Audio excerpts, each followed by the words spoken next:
Um, I've been representing House District 48 since 2006. And as you mentioned, I'm a nurse, a former critical care nurse and a health educator. I'm also a former school board member.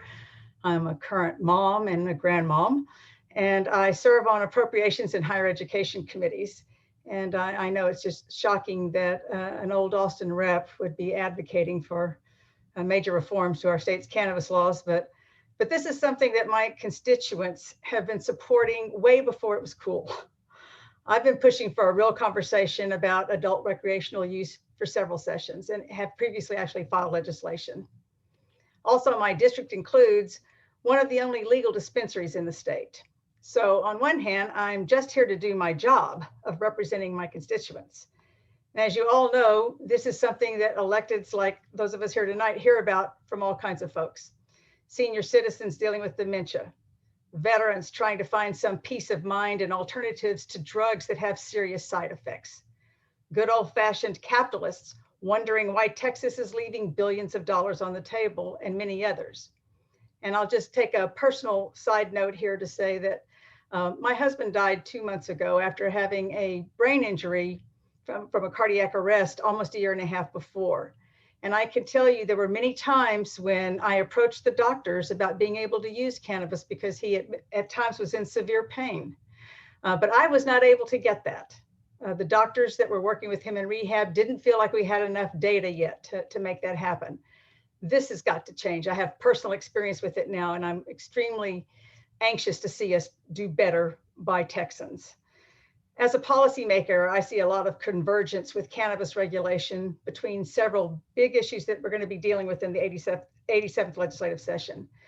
3 crises that we're facing have a direct tie to marijuana issue. You've already heard about this: criminal justice, public health, and state revenues. I'd actually add a 4th, and that's the disproportionate impact, as we were also hearing within criminal justice, but probably in other areas too. We've seen it time and time again. People of color are being disproportionately impacted by all kinds of issues. This is no different. So a lot of our colleagues, as you know, have been leaders on this issue, especially when it comes to public health and criminal justice reforms. And these are fantastic reasons to advance this issue. But I've got to say that as an appropriator, I'm really interested in the economic impact. As you heard, we've been told that a fully developed recreational industry could net the state some $800 million to $1 billion annually in state revenues. Not to mention the boost to income from entrepreneurs and local economies. As a member of the House Innovation and Technology Caucus, I can tell you this is a fertile field for innovation, not just in agriculture, but in banking, manufacturing, and healthcare.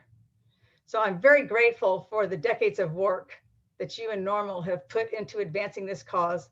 And I'm optimistic that the time is finally right for Texas to seriously reconsider our current cannabis regulations. I've been happy to have your support in the past, and I hope you will join me once again. Thanks so much for having me tonight.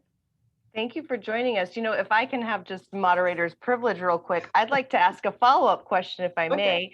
Sure. You know, you sit on the committee that deals with the processes up at the Capitol, and I know that I was just reading an article about all of the work that you're doing to look at what kind of protocols we might be facing. Do you think you could give us just a quick update on what it might be like to hold a hearing or to do lobbying during the session?